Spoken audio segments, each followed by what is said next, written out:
রাহুল 2000 টাকা দাও না, আমি মার্কেটে যাব। প্যান্ট থেকে বার করে নাও। ঠিক আছে।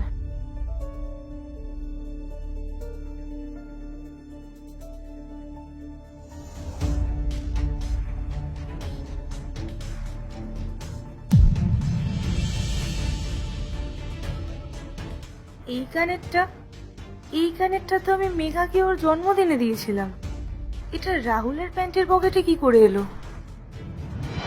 আই এম সরি মেঘা, আমি তো জন্মদিনে আসতে পারিনি।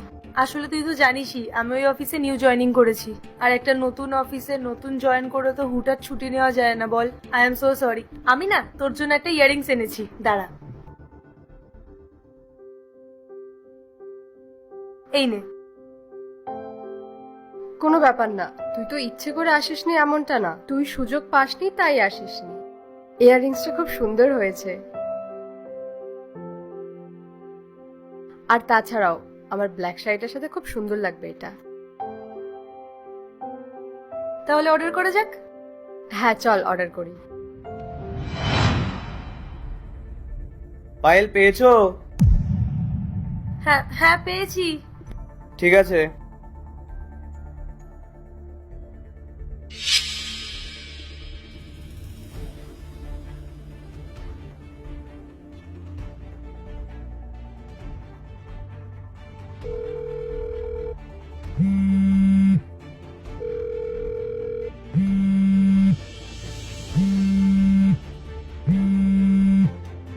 হ্যালো।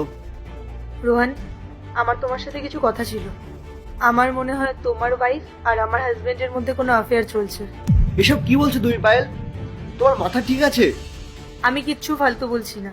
আমি তোমার ওয়াইফের নাম নেওয়ার পরে নিজের হাজবেন্ডের নাম নিয়েছি, সেটাও ভাবো।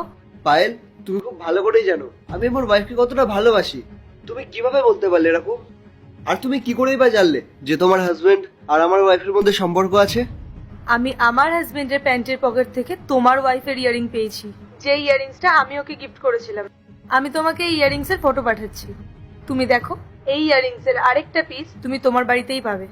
আমি তোমাকে হোয়াটসঅ্যাপে ফটো পাঠাচ্ছি। ঠিক আছে, তুমি ফটোটা পাঠাও, আমি দেখছি। ঠিক আছে।